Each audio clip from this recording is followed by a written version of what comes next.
Hi friends, welcome back to my channel. ഞാനും ചേട്ടനും കൂടെ ഇന്ന് പോയത് കോവളത്തേക്കാണ്. ലൈറ്റ് ഹൗസ് കാണാമെന്ന് പറഞ്ഞുകൊണ്ടാണ് മെയിനായിട്ട് പോയത്. എന്നെ വീട്ടിൽ നിന്ന് ഇറങ്ങിയപ്പം തന്നെ 4 മണിയായി. 4:30 വരെ 4:45 വരെ എന്തേ ഉള്ളൂ അതിൻ്റെ ഓപ്പണിംഗ് ടൈം. നമ്മൾ എന്തായാലും ഒന്ന് നോക്കാമെന്നും പറഞ്ഞിട്ടാണ് പോയത്, ഇല്ലെങ്കിൽ ബീച്ചിലെങ്കിലും ഇറങ്ങാമല്ലോ. അങ്ങനെ മാപ്പൊക്കെ ഓണാക്കിയിട്ട് നേരെ കോവളത്തേക്ക് അങ്ങ് വിട്ടു. അവിടുത്തെ എൻട്രി ഫീസ് 20 രൂപയായിരുന്നു ഒരാൾക്ക്. സ്കൂട്ടിയും കൂടെ ഉള്ളതുകൊണ്ട് തന്നെ 10 രൂപ, അങ്ങനെ ടോട്ടൽ 50 രൂപയാണ് ആയത്. സൺഡേ ആയതുകൊണ്ട് തന്നെ അത്യാവശ്യത്തിന് തിരക്കൊക്കെ ഉണ്ടായിരുന്നു അവിടെ.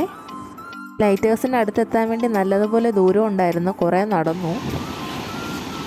ഇത് കാണുന്നതാണ് വിഴിഞ്ഞം ഹാർബറൊക്കെ എവിടെയാണ്.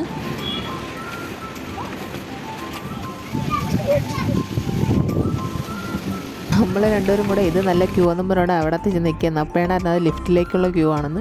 പിന്നെ അവരൊക്കെ മാറിയിട്ട് നമ്മൾ സ്റ്റെപ്പ് കയറിയാണ് മുകളിലോട്ട് പോയത്. സ്റ്റെപ്പ് കയറുന്നവരും നല്ല വ്യൂസ് ആയിരുന്നു, കാണാൻ വേണ്ടി തന്നെ നല്ല സൂപ്പറായിരുന്നു. അങ്ങോട്ട് സ്റ്റെപ്പ് കയറിയും തിരിച്ച് ലിഫ്റ്റിലുമാണ് വന്നത്. നല്ലപോലെ നടക്കാനുണ്ടായിരുന്നു, എന്നാലും നല്ല രസമായിരുന്നു ഇങ്ങനെ പോണതൊക്കെ. മുകളിൽ ചെന്നപ്പോൾ നല്ല വ്യൂ ആയിരുന്നു, അതേപോലെ തന്നെ നല്ല കാറ്റും ഉണ്ടായിരുന്നു.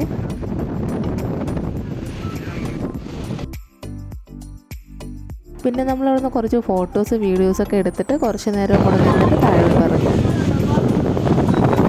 താഴെ പോയപ്പോൾ 2 ഐസ്ക്രീമൊക്കെ കഴിക്കാൻ തോന്നി. അങ്ങനെ ഐസ്ക്രീമൊക്കെ കഴിച്ച് നമ്മൾ നേരെ വിട്ടത് വിഴിഞ്ഞത്തേക്കായിരുന്നു. ഇതുവരെ വന്നതിൽ വിഴിഞ്ഞത്ത് പോയി മീനൊക്കെ ഉണ്ടെങ്കിൽ മീനൊക്കെ വാങ്ങിച്ചുകൊണ്ട് പോകാമെന്ന് പറഞ്ഞോടെ പോയത്, പക്ഷേ അവിടെ ഒന്നും ഇല്ലായിരുന്നു.